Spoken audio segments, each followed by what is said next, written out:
I had called that nigga Bruce after his stream. I'm not gonna lie. After his final, we were streaming on the same day on Thursday, right? I called that nigga. I said, you know you done, right? Like you know you're finished. Like you're done. Like he wasn't even banned at the time. Like you're done. Like you're done. You're done. Done. BruceDropEmOff's is a streamer on Twitch who makes thousands of dollars just from doing whatever he wants to do.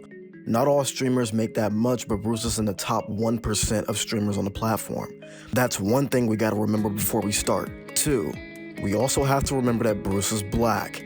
That is also very important. 3, last thing, there are 2 sides to Twitch. The WNL community and the Poggers community. It's basically just the black and white side of Twitch. Now let's get into it. Must be an X on my chest. Too much X like my chest. LA ho take my breath.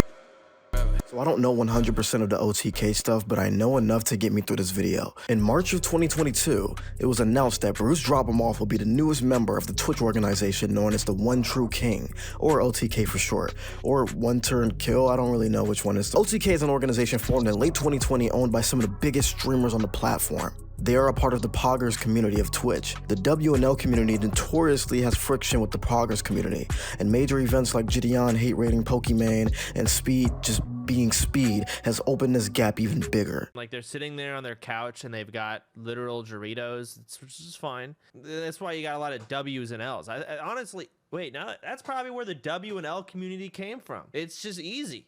One letter, send it. NBA 2K, W. But after Bruce joined an exclusively Poggers organization, and over time with Aiden interacting with Hassan and Kai interacting with SQC, the WNL community has become more open to letting these Pogger niggas in. Yeah. Can I join your side? Can I officially join the W community?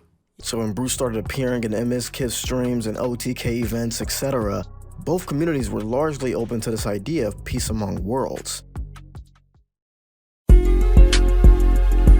September of 2022, a streamer by the name of Crazy Slick was exposed for a girl at a party, and his best friend, MSKIF, was subsequently exposed for covering it up when the victim wanted to come forward with it. I told him, I'm like, look, you didn't rape anybody, you know? It's one thing, you didn't do anything. It was a huge thing, and it put a bad name on OTK as a whole, with the majority of the WL community losing the little trust they had in the Pogger side of Twitch. To make it even worse, MSKIF also had DMs from 2018 leaked of him saying the hard R. Just a bad look overall from MSKIF and OTK. So what did Bruce do this whole situation? What the did OTK do to me? They do to me. MSKIF did something that made y'all feel away. It made me feel away too. They didn't do nothing to me, bro. He don't gotta stain up his brand, putting himself in a drama that has nothing to do with him. Plus, the WL community was all on the side of hating Miz for what he did. So Bruce probably said one thing about it, then kept it pushing. I've been through, but I stay 10 toes down with the roll that shit. And it's crazy how nigga came. Now we are in the present. On January 24th, 2023, Bruce tweeted that he's left OTK.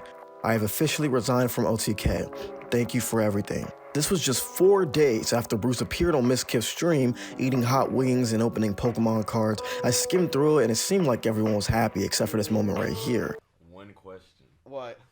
Who was in the car? Oh, so you came all the way over here to ask that one question. That's it. Who was in the car? Because everybody think it's me. Can we clear these allegations up of me being in your car with the things that you said? But overall, it was positive energy. So after Bruce resigned from OTK, he came on stream that same day to explain the reason why he left. I left OTK today.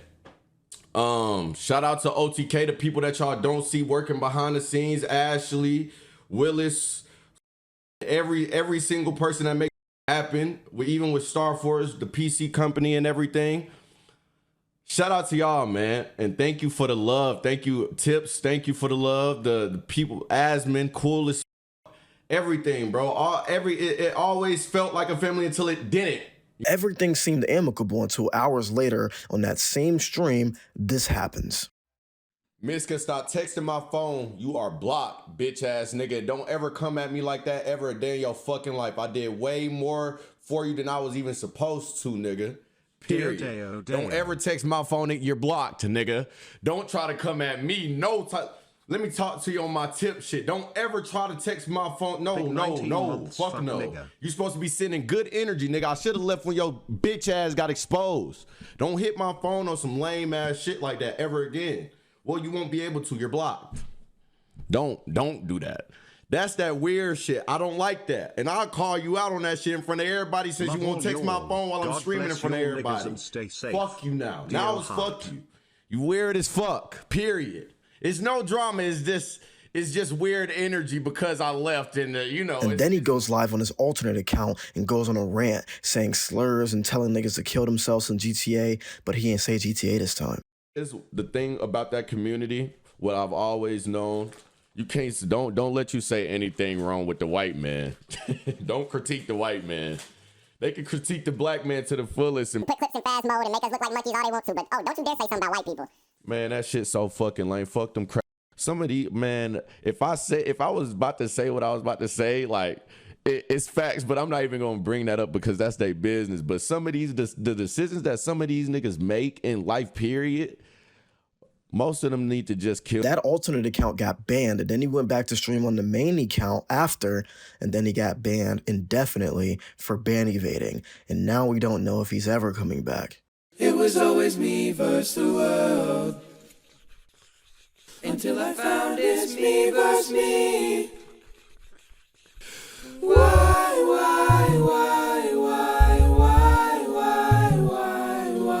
I just recently watched a video explaining the meaning of Damn by Kendrick Lamar. And what I learned is that the album is about Kendrick going down this path of wickedness, fueled by the pent-up anger and fear of white America and all that comes with being black in America. And if you play the album backwards, the album is about Kendrick going down a path of weakness and trying to overcome this anger and fear with redemption and some religious shit. I don't fully understand it all, but just listen to this clip. At this point, we should remember that DNA began as a response to Fox News. Not helpful at all. This is why I say that hip-hop has done more damage to young African Americans than racism in recent years. We also recall that Kendrick just admitted that guilt is eating away at him, possibly due to his involvement in a capital offense.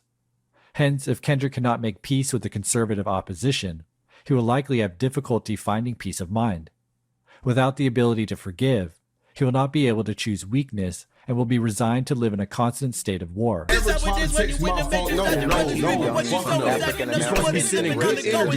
the end or beginning of both versions of the album, he gets shot from either white America or a nigga down the street. Life while I grew up without a father and die in a gunfight. Your life. And this is all based off his actions and which path he goes down throughout the album. I don't know everything about it, but I want to talk about the song DNA. In this song, Kendrick is putting up a mirror to himself and his people versus white America and is constantly switching back and forth. The second half is Kendrick losing his grip as a sample of Fox News critiquing the lyrics of All Right plays in the background. And we hate po-po when they kill us dead on the street for sure. Ugh, I don't like it. I mean, you know I don't like it. That's why you came Kendrick to me. stops putting the mirror on himself and only focuses on white America, and with this rant saying that he's in the Matrix and that the plague is coming soon. But in the process of this rant, he loses himself and goes down this path of wickedness throughout the album. I see this in Bruce. Bruce is in the top 1% of Twitch in a $1 million mansion, ranting about the system and racism, thinking everyone's against him, and he let his ego get the best of him, saying, I'm not gonna say what I wanna say, I can't say too much, and then saying everything and facing the repercussions from it. Man, if I was about to say what I was about to say, like, it's facts, but I'm not even gonna bring that up because that's their business. But some of these, the decisions that some of these niggas make in life, period, most of them need to just kill. Bro, this nigga's on Twitter sounding like Sneeko right now, bro. Saying he's banned for speaking the truth. I'm not saying I know this nigga personally, so I don't truly know what he has been to and what it took for him to get into the position that he is in today. But, you know, it doesn't matter. You're rich. It has always been about the money, not the skin color. Twitch and Mizkif and all the Poggers community could be racist. But Bruce didn't get banned because they're racist. He got banned because saying slurs and yourself is bad for business. And it wasn't even that because Twitch said it was for ban evading. Niggas were bringing up examples of other influencers who have said worse in the past, like PewDiePie and Pokimane, saying, why didn't they get banned? And I just don't think it's comparable. Pokimane said the N-word 10 years ago. Bruce said cracker yesterday. Miskiff didn't get banned for saying the N-word in Twitter DMs because it was Twitter, not Twitch. So you can say he's a bad person and racist and all that, but as long as he ain't say it on Twitch, he's not getting banned. Bruce literally could have said this rant on Twitter and been fine, but this nigga let his emotions get the best of him.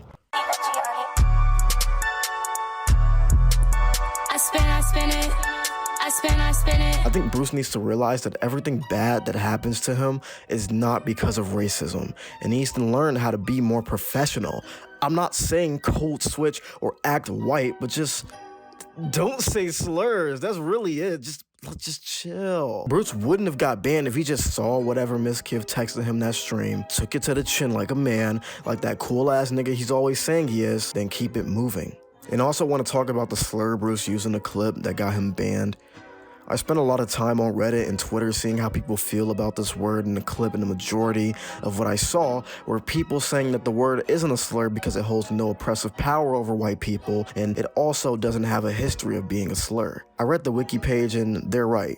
The word's origins come from Ireland and England, meant for people who talk loudly and bragging, then used later to describe poor white farmers who whipped slaves because the whip would make a cracking sound. And ultimately, none of that matters because no one who uses that word today is referring to slave owners or Irish niggas. They're using it specifically to degrade a person based off the color of their skin, which is the textbook definition of a slur. I hate when niggas do that. The meanings of words change all the time, so going back 200 years to explain why it's not a slur is stupid. The word literally doesn't mean literally anymore. It's used as a hyperbole these days. Bro, when I was growing up, savage meant cool. It meant that you was that nigga. You're a savage. You don't you know what I'm saying? Well, back then, it meant you were a fucking monster. I'm not saying that Cracker Barrel, the restaurant, is as bad as the N-word. It's not as bad as the N-word. But it's still a slur, bro, no matter if it has oppressive power or not. Oh, well, you can't be, black folks can't be, I hate when niggas say, black folks can't be racist and shit. Man, no, you can. That was racist. It was, very. If I go out and beat up a random white guy just because he's white and I hate all white people and I want all white people to die, is that not racist? To end this video off, we're gonna go over all these points again. 1.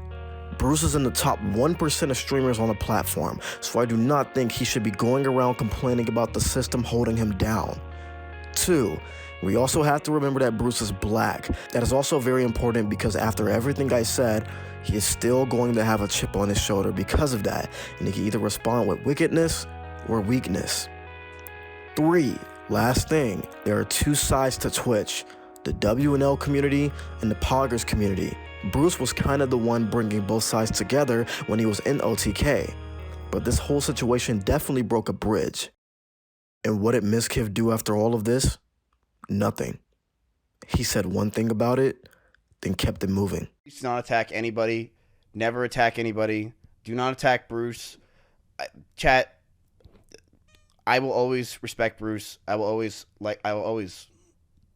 respect Bruce. I will always like the guy. I will always wish the best for him. I always will, you know. You know, I will always hope the best for him, for Dio, for everybody. I just want positivity. I can't do it anymore, chat.